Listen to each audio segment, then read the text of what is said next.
Welcome back to the Physique Podcast. I am today joined with my lovely girlfriend. Hi guys. And we are actually focusing on her today. So we're going to be going through your journey from a recruitment consultant to full-time online coach within the space of 3 months. Yes, sir. If anyone out there is sitting on the fence right now about making the switch to online coaching, you might be somebody who is part-time coaching, part-time recruitment consultant, part-time chef, part-time barber, I don't know, could be anything. Then this is the podcast you need to listen to. And Aiste's experience is a real eye-opener to what can be achieved because you haven't turned back ever since. It's been, how many years? 4 years. 2021 now? Yeah. Because we're 2025 4 years. now, so you went full-time middle of 2021, right? So nearly 4 years. Yeah. So wild. And we're going to go through the reality of transition between coaching full-time and 9 to 5. And we're going to talk about how lucky you were with the job that you had. Yeah. And I can obviously speak on my behalf regards to you security work and stuff like that. And obviously the fears and doubts that you had, the imposter syndrome. A lot. All of that stuff. And then just giving advice as well to the people that are in the same position, because there's a lot that you know now that you didn't know then, that I 100% would have told you that's how it's going to play out, and then you probably come back to me in 4 months going, yeah, you were right. I feel like this is kind of how like relationships go, you know. Women, you know, it's going deep in it. They just got to realise that 99% of the time the man's always right. It's just the tone's the problem. On certain things. The tone's the problem. On certain things. The tone's the problem.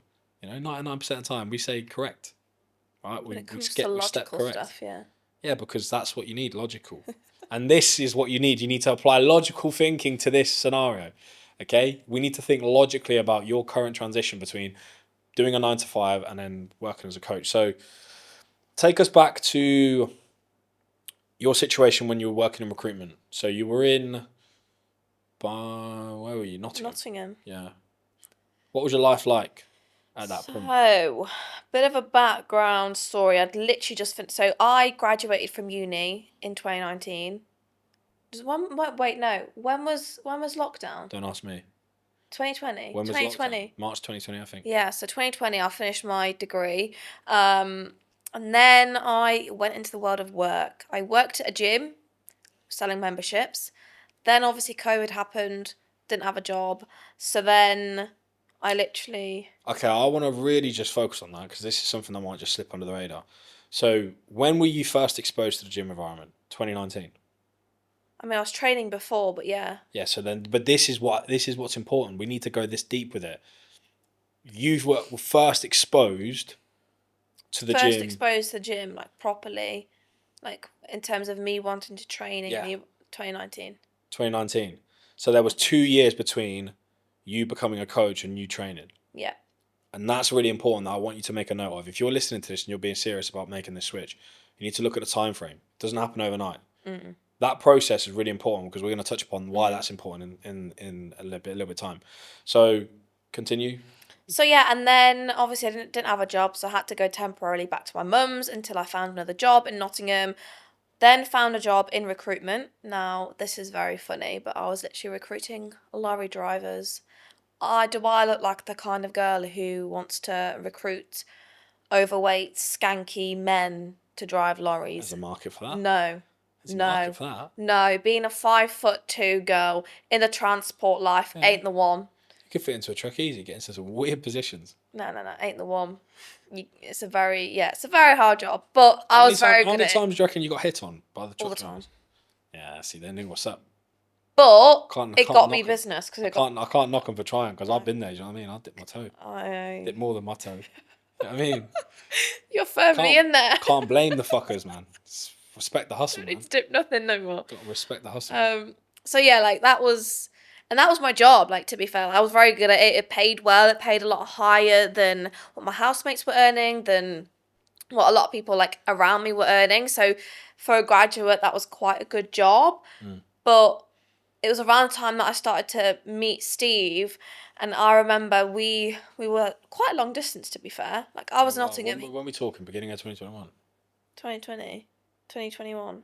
When did I start coaching? 21, yeah. So, because I started coaching when I started meeting you. Yeah, I know. So, I know that, but these people don't. So you tell them. yeah, I don't know what I'll say now. Are you stuck under $5,000 months, even though you're posting content every day? You're lacking purpose. That same lack of purpose crushed one of my mentees, Max. He had already paid a mentor over £1,000 and he got absolutely fuck all in return. So 3 months ago, he joined the Coach University. I fixed his offer, got him to provide more value to the people that mattered most, his clients, and turned his attention to the areas of his business that move the needle. If you need this approach and you're tired of being told you need to be a manipulative marketer first and a high quality coach second, book a free business audit through the link in the description down below, and in just 30 minutes with me, you'll change your life and your business and leave with a clear plan to break that income ceiling for good. So when you started coaching was what, 2021, beginning of February? Rewind. Before I even thought about coaching, I met Steve, and we were long distance. Like, I was in Nottingham, he was in Worcester, and I remember every weekend, yeah, and who would make the journey? Me. Yeah, listen, how about that? Every Friday, I would literally, this is how eager beaver I was just to get out. She was raw cat, to be fair. I literally had my bag already packed, my weekend bag, and straight from work I would drive to Worcester every Friday without fail. And then every Sunday I'd literally, I don't know if you remember this, but I'd always cry. Do you not remember? Why? Because I didn't want to leave you. I didn't want to go cry? back to work. And I didn't want to... That's just gay. That's just Crying about stuff like that. just a female, isn't it? I'm just a girl. Yeah, but that's gay. So yeah, every Sunday I'd get the Sunday scaries, and I'd always look at what Steve was doing, and I'd always be like, oh my god, like, you're literally living the dream. Like, how on earth can you just sit on the sofa and work? Like, that's incredible. And then it is pretty incredible when you think about it. It was literally, Steve was like, well, why don't you just try it? Now, I actually did do my qualifications and stuff, like, in lockdown, so I did. She's a fitness instructor. By the way, biggest load of shit. Please don't need it. Please don't mention it. I had a client, I had Will. Don't need it. I had Will who's came back after like being with me 3 years ago. And he said to me, I was like, oh, should I do a PT qualification? I said, bro, you are far better placed signing up to my Coach University because you're actually going to understand how to work with people, not just say, oh, what's the best thing for hydration? Eggs, pickle juice, or orange juice, or water? Because that's literally one of the questions they ask you. What's the best thing for hydration? They put eggs in there. Like, what the fuck is that? Yeah. That's a £3,000 course, by the way. Yeah. Yeah, I don't know. So you did your qualifications. Yeah. Did that give you, at the time, did that give you any confidence? Nope. Interesting. Nope. Because a lot of people do them. I did it to kill time, to be honest, because for me, I went from the transition from studying for a degree to like nothing, and then I needed something to occupy my brain, so I did that just to occupy my brain because I'm a bit of a nerd. I wanted something to focus on. So yeah, it wasn't until I started to learn about online coaching, and fast forward a few months, we were having this conversation and Steve was like, well, why don't you just put on your story, I want to help 5 women lose some body fat, something like that, something really simple, and do a poll. Basic call to action. Right. And still works today, by the way. And we had an argument over it. Told you. I was really... Do you know why we had an argument? Because I wasn't wrong, it was my tone. That was the problem. Yeah, but also I just didn't want to do it. Well, now look at you. I know. You know? I know. But yeah, I literally was like, no, there's no way I can do it. No, people aren't going to tap on it. Oh my God, it's so embarrassing. Blah, blah, blah. You know, the standard thought processes of imposter syndrome, which is I am the queen of. Not so much anymore, but I was back then. How many people did you get interested in? 100 people. Yeah, told you. So I had 100 replies on that story, and then I turned to Steve going, well, shit, what do I do now? Because I can't just... I'm still working full-time, by the way, so that's a very demanding job with on-call hours, which means you take the work phone back with you during the weekend, and they call you at 3 a.m. So it's not like my part-time job was always a 9 to 5, it wasn't. So then I was like, I don't have the capacity to help 100 people, so what do I do? So Steve was like, still do your 5 people, but then put the others on a waiting list and see if you like it. Now, this is key. I think a lot of people glamorize coaching. I don't know if you agree, but I think they glamorize it Well, they think it's easy. too much. Like They they think it's think, easy. oh, you sit by the pool and you do a little bit of laptop work and then you go home. It's a desk job. You don't stop. Like you actually don't stop. So it's really important to get that experience first because it's not for everyone. Like I've known some people who've tried it and they go, no, it's Yeah, not once for you me. that's actually a very good point. That is, once you start online coaching, you don't stop Yeah, unless you fully like step out of it. yeah. There's no That's like actually I've never thought about it like that you can't. because I love it. I love it. I love thinking about it every day. Yeah, because That's one of my toxic traits. that's actually your job to do that. You know what I mean? Like, but not a lot of people want that. Like Yeah. a lot of people say, "Oh, I miss the 9 to 5 life because then when it's 5 o'clock, I don't need to think about work anymore." True, it's a very good plus point. It is a good plus point. So Because once you leave your job, that's it. But do you know what? A lot of people don't. They let their work life spill into their personal it life. depends the job, doesn't it? Yeah, but it shouldn't though. No, This I is know, the I know. fucking problem. Yeah. It shouldn't depend on the job. It should be 9, 5, see you in a fucking See you bit. later, yeah. Right? So yeah, and then from there, it just kind of snowballed. I started to gain more confidence, started to get more results. But rewind, if going back to what Steve was saying, 2 years I was documenting my Yeah, journey building that trust, man. on Building that goodwill. Instagram. I didn't do anything for it. I just wanted a bit of accountability. I just wanted to document the journey for myself more than anything. But through those 2 years, lockdown happened. I was posting workout videos from my living room because I was bored and I didn't have anything else to do. I think everyone just capitalized on social media during lockdown. And without that era, I wouldn't have had the 100 responses to my story. Like 100%. people would have just There's a been like, time. "Who the fuck's this chick?" Time and place. There's a time and place for it, right? So yeah, like beforehand, I used to get messages quite a lot, going, "Oh, you've made so much progress. What have you done? Can you help me?" And I'd always shoot them down, but like go to a PT. Yeah. Bad that, isn't it? But But it's really important that you say that because people are already reaching out to you for help. yeah, and I didn't even Because you built the trust. So like anyone who's listening to this right now, and you're Start posting not on in the social same media. Yeah, but it's not even that. It's not even that. We're talking about people who want to transition, right? You have to start building that trust. You have to start building goodwill. You have to start building validity in your opinion and message because that's the essence of online coaching. The reason why people come to me, the reason why people come to you, the reason why people go to other coaches is because they trust them, they've built goodwill, and they are very validated as an individual to that person, right? Now, I was saying this yesterday on my stories. One content piece is one trust point. Now, some people may need 10 trust points to sign up. Some people may need 1,000 trust points to sign up, or some people may need 100 trust points to sign up. You need to make sure that you're consistently providing those trust points. You're building that goodwill. You're making yourself more validated and more present in somebody else's life without actually having that conversation. And that's what you were doing before you met me. Before any of that, you were doing it without knowing. subconsciously, yeah, You were doing it absolutely. without knowing. Yeah. Now, the best thing about this podcast is I'm fucking telling you the cheat code. You need to start doing it actively and doing it with a purpose and posting content with purpose because you didn't post content with purpose and it still managed to get the job done. I mean, I did at some point. I remember I used to post like recipes and like Yeah. workout videos. So Yeah, so you did the still right got things. to provide value, but I just wanted to be a little influencer, to be honest. Yeah, with so you. like, but this is the thing, like, this is why it's interesting because I've got a very much calculated way of looking at it. You posting recipes is what I'm talking about. No. People do the Can you recipes. just hold on 2 seconds so I can turn my thingy off? So what I was talking about, yeah, carry on. What I was talking about was the recipes, the videos, the training is all building goodwill. It's all building trust.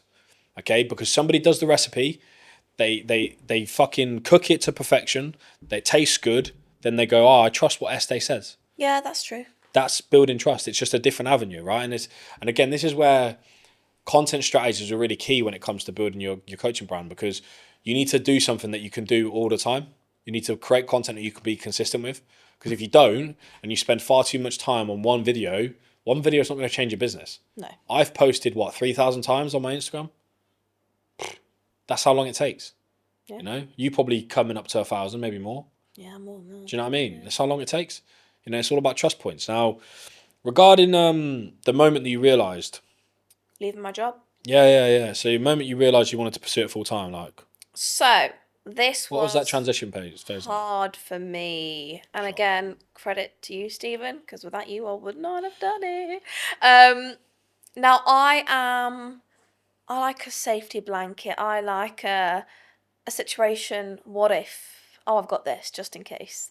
That is me. That's just how I feel confident in life. I like to have a plan B always. So I reached a point where quite literally inquiries were through the roof. I was working with 30 people, I remember at the time. Didn't have any more capacity for more because you have to remember I'm working Monday to Friday, 9 to 5. And also, basically, the main time for me to do content coach was really at the weekends, especially during the winter months. Like, you can't film content at fucking 5 p.m. It's dark as fuck. And back in those days, I didn't have a freaking camera or ring light or anything like that. I just had my phone. Yeah, but you use what you had, yeah? Yeah, so That's again... lesson number 5 of the Coach University. Use what you got. Yeah, 100%. But for me, I was faced at an ultimatum. Like, I reached my salary income with coaching. And I was only charging people 50 quid a month at that point. And I was like, well, I can't get any more clients, but also there's people waiting for me. And then I really just was scared shitless to leave a backed salary, a confirmed salary. Here's what you've got. Because I was just moving out on my own. So obviously my living expenses were increasing. Yeah, big job. Big decision. I literally, so fucking play. I left the job and I moved out on the same day. And then I decided to hire a business mentor all at the same time because I was shitting myself. But the biggest thing for me was I was scared that all of a sudden like 10 people would leave and then I'd be left with no money. But that's just my very negative mindset. But yeah, literally, I remember saying to you, like, what do I do? And you were like, just leave. And I was like, but I can't leave. Like, I've got bills to pay. And he was like, you have clients there. So it's just about kind of telling yourself that, again, backing yourself a little bit. Because if you've got 30 clients when you're only giving 30%, it's a lot of validation. Then how many more clients are you going to get when you give 100% of your all into it? So that's kind of like what I just went with. And then it was just like the best time ever. Like, I was moved out on my own. I was able to create content when I wanted, train when I wanted. And then it was a crest of a wave for like what, 12 months? And that was like months? The peak of my business. The peak. 12 to 16 months. 12 to 18 months of just pure progression. Yeah, like that was like the biggest whoosh. Capitalising on that momentum, yeah. Because I left at the right time. Yeah. Like if I dilly-dallied and didn't leave my full-time job and just left, momentum would have gone. People would have just left and gone to someone else. The service was only going to be so good to a certain amount of people. Yeah, but also it's just, how long are you going to wait for a coach? Like, people don't want to wait. Yeah. So I just had to fucking go for it, and that was it. Did you feel like it was a realistic goal at first? What, to leave my job? Yeah, when you started. No. Like, what did you think you were going to achieve when you started coaching? I just wanted a bit of extra pocket money. Yeah. To be honest. Hence why I was only charging 50 quid. Yeah. Like, it was literally just like spending money. Yeah. Just to go shopping. And what was the difference between charging 50 quid and 100 quid? Like, when did you make that call? As soon as I left, I got a business mentor. And business mentor. He literally was like, right, the first thing you need to do is charge at least £100 a month. How'd you feel about that one? I cried. Yeah. You know me. Yeah, that's what I'm asking. And he literally, I wouldn't do that now. Like, I would do it to new people joining. But very risky. Look, very risky. This is me. I wouldn't advise that. Putting too much trust in other people, which I wouldn't do. In hindsight, that's a risky move. Eh? Yeah, risky. And I did it without batting an eyelid because I put so much trust into that business mentor. So I literally went to all those 30 clients and going, oh, by the way, next month you're going up to £100. Doubling the. I wouldn't price. Dare do that now. No way. Like, my loyal clients, you'll know that you are. I don't think you should. Good. I don't think you should charge. The only reason why you should ever charge. Yeah, the only reason why you should ever charge clients more is if you want to get rid of them. Or if your service massively changes. No.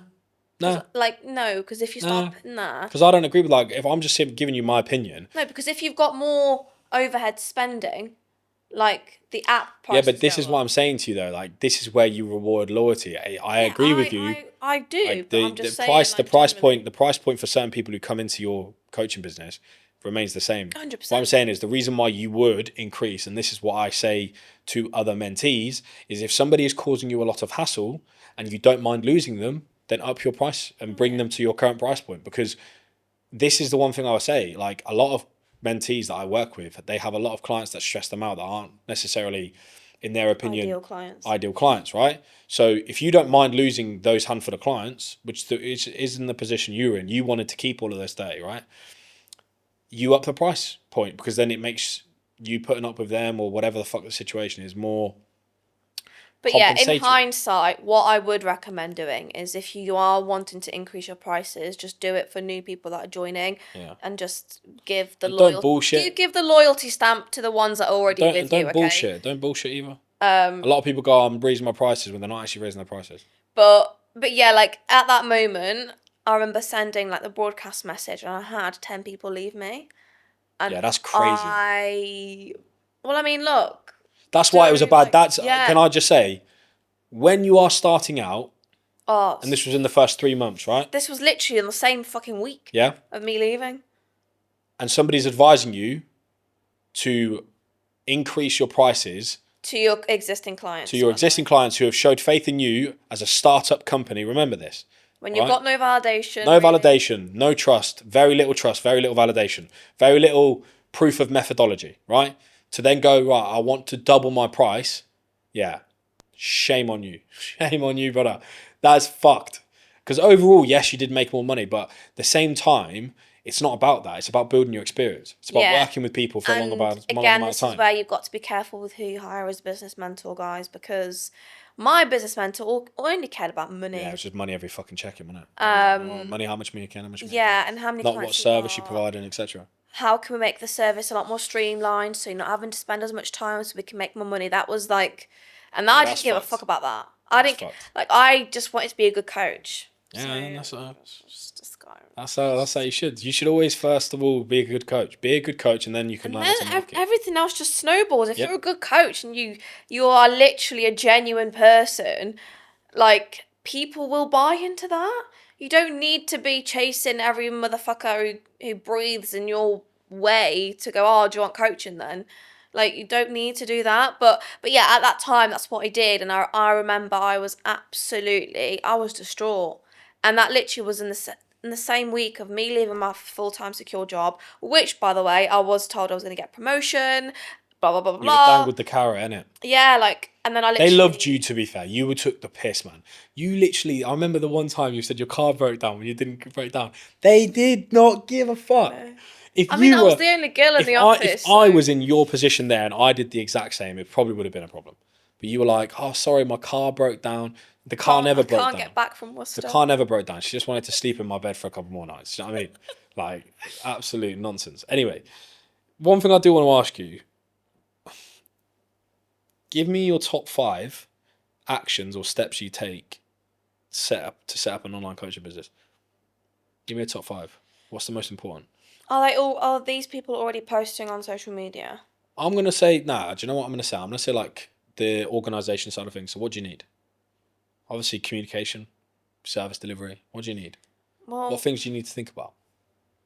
I'll be honest. There's a lot to it, I know, so I'm asking you to streamline it, but... I mean, what do you mean? So, let's say you wanted to set up an online coaching business. What were the first 5 things that you had to do?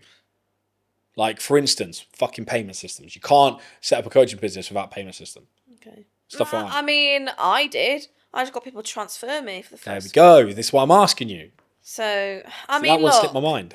There's a lot of... I think a lot of people overcomplicate it. Don't overcomplicate it. You don't need an app to begin with. You don't need, I don't know, all these fancy schmancy things. Like, honestly, just, number 1, get organised with your content and actually know who your audience is, know who you want to target, because a lot of people, like, I was in this bracket, to be fair. I didn't know who I really wanted to work with. I just wanted to work with a woman.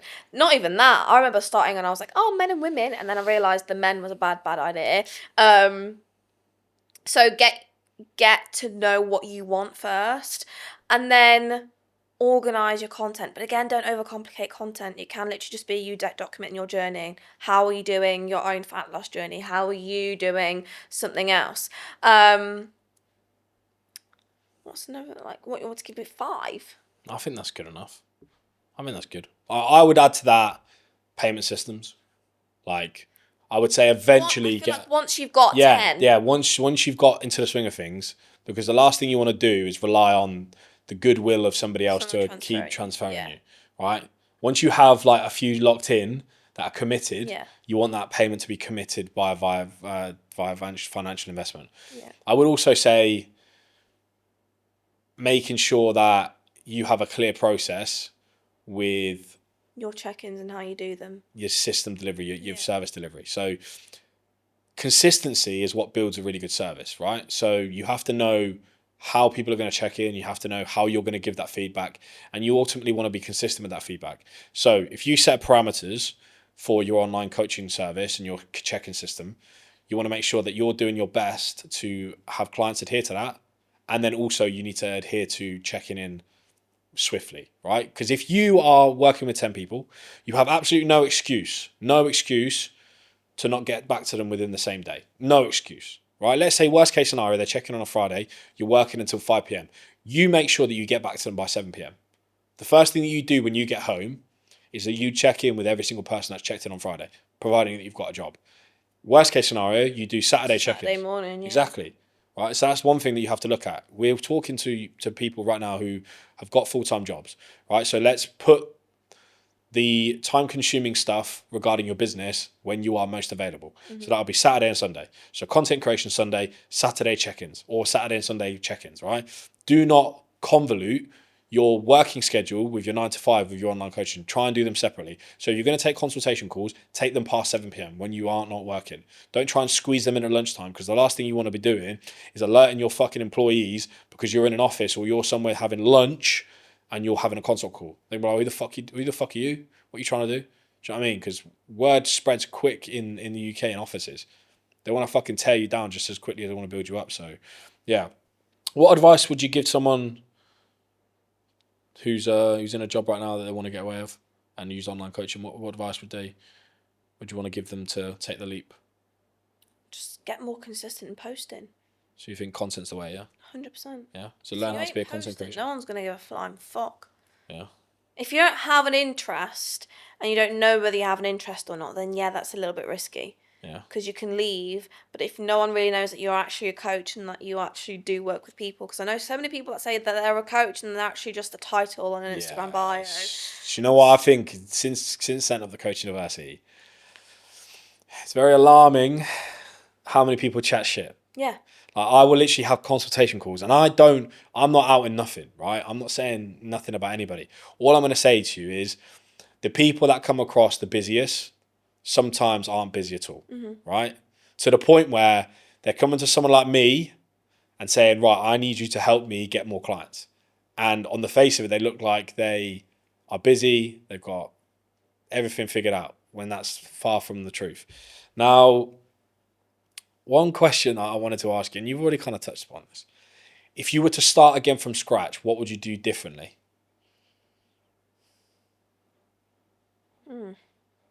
I don't know. Great question. I mean, for a start, not get the fucking clients that I've got to pay double. That's a good place to start. So you'd say stay at a lower price point for a longer period of time?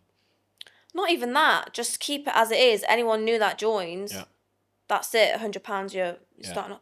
Because I know a lot of people, and I spoke to a few people, and I think in this day and age, pisses a lot of people off, that does. But also people forget that you have to start at the bottom.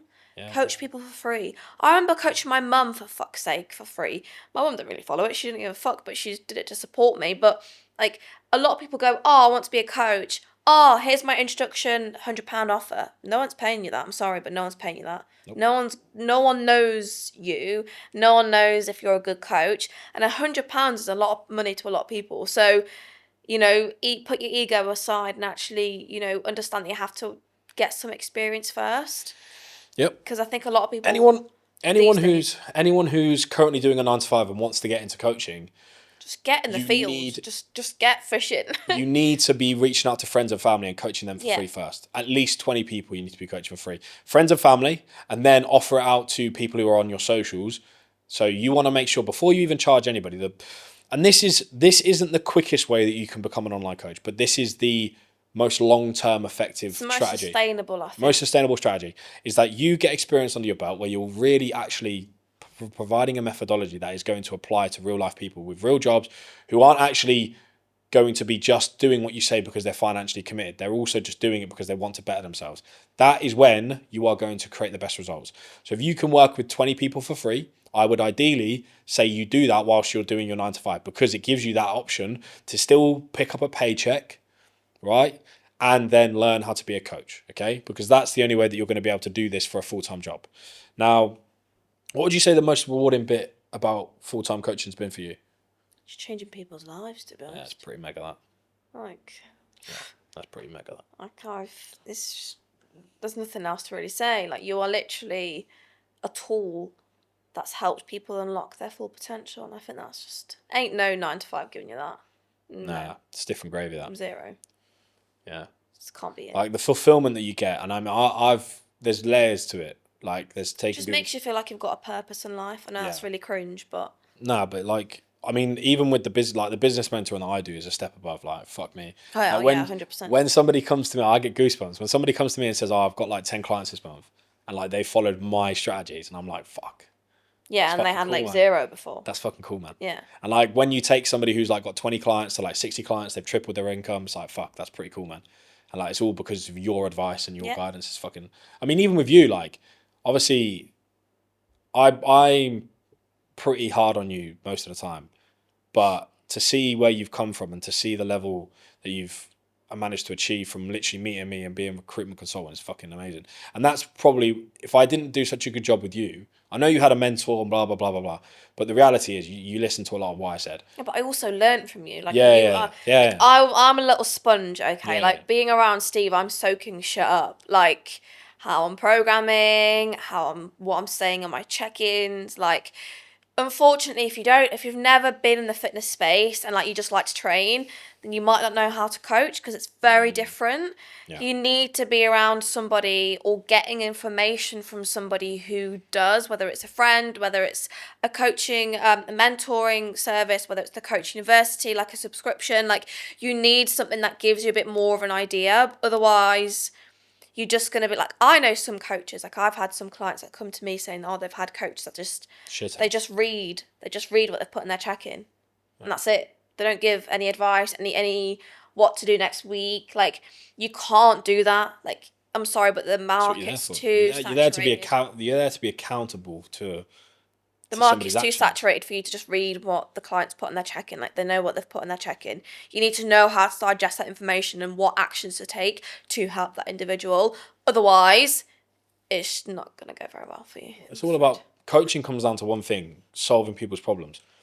The only way that you're going to solve someone's problem effectively is if you give them a solution. Yeah. Solving a problem requires a solution. You need to be very good at providing solutions to a vast majority of individuals. And we talk about niches all the time. I think niche is a far too overused word. You want to be able to take a certain type of individual, and you'll be surprised at how many things it applies to and how many people it applies to, and become really good at solving their fucking problems. Whether it's a lack of discipline, whether it's lack of flexibility with their diet plan, whether it's lack of knowledge with their training, whether it's being scared to go in the gym. There's so many levels to it, right? And you have a different access to it than I do due to who you coach. Become very fucking good at providing solutions to people's problems. Okay, do it on a weekly basis, do it daily. I don't care how often you do it, right? There's strategies that you can implement by having like different ways of checking in and touch points, etc. But the main thing is, when it comes to check-in time, you're on your fucking A game. Don't ever slip, because I tell you this now, I have learned from experience. When you slip, and it might just be you having a bad fucking day, right? When you slip and when you have an off check-in, that one check-in out of 52 is enough for somebody to question you as their coach and move to somebody else. And I'm saying you could have one bad check-in out of 52. You've got to stay on your shit. Every time that you press that fucking Loom record button, every time you press that voice note button, you need to be on your A game. And if you're not, then people will leave. It's that simple, you know? So what I want people to do is listening to this right now, is I want you to write down a 3-month action plan on how you're going to get from where you are right now to progressing towards being a full-time online coach. You may not become an online coach in 3 months' time. You may not become a full-time online coach in 3 months' time. The reason why I'm giving you a 3-month time frame is because a lot can change in 3 months. A lot can change in your physique. A lot can change in your life, right? So make sure that you have a 3-month action plan and start coaching a few of your friends and family. And if you are coaching a few of your friends or family, coach more. And if you've exhausted all of your friends and family, post on Instagram and say, I'm coaching 5 people for free. And then you'll see who wants to actually listen to you. Because if you can't coach people for free, guess what? You can't coach people getting paid. No. It's that simple. It sounds like rocket science. It sounds like common sense, but sense ain't that common these days. But also, I feel like when you are coaching these people for free, don't be silent about it. Like, I Be know active, man. I know it Show you're can be doing a very, job. very tempting because it's almost like you feel shame for it, but no one has to know that they are for free. Like, no one has to know that information. Be active on your stories. Show client before and afters. Show their progress. Like, that way you're building your own validity as a coach. Otherwise, if you just say, oh, I'm coaching 5 people for free, but then you never see these 5 people on your stories or on your page in terms of their transformations, then that people pick up on that. People will know that you're a shit house, to be honest. So 100%. yeah. So what I would suggest, if anyone's on the fence right now, actually, what would you say to them if anyone's on the fence right now? If anyone's thinking, oh, do I make the leap? Do I not make the leap? If anyone's listening right now who is coaching, let's say 15 people, making a little bit of money, what would you say to them right now? What would you say their next decision needs to be? Weigh up the pros and cons, because I think that helps. Everyone's different. Depends on your life as well. If you've got kids, Yeah. if you've got responsibilities. Yeah, like I was just a little gal, just moving out. Your life circumstances will very much dictate the amount of risk you can take. Yeah. Like, But then again, no, do you know what? I think that's bullshit because looking back at it now, like, I'm glad that I'd made the leap when I did. So going back to your question, just go for it because the worst case scenario, no, because look, here, that's what I wanted. because the worst case scenario, let's say you give it 3 months, let's say your coaching doesn't actually go any further. You can always get another job. Yeah. Or a lot of the jobs out there are very replaceable. Or you can get a part-time job and still have more time to focus on coaching. Like, it depends on your financial commitments. Like, if you don't have as much risk that you can splurge, get a part-time job. Yeah. And start building your coaching career and then move. It depends on, you don't have to go from full-time to completely AWOL. Yeah, so if this podcast has piqued your curiosity, all you got to do is jump either on a call with myself or drop me a message. I'm more than happy to dissect your current situation in a lot more detail and say, listen, this is where I think you're at. This is how I think you should move forward. And I know I said write down a 3-month plan. If that 3-month plan includes seeking more guidance and understanding the process of being a coach a little bit more, then that's what I'm here for. So drop me a message on Instagram and we'll go from there. But that has been episode 10 of the Physique Podcast. Thank you very much, guys, for listening. See you later. Take care.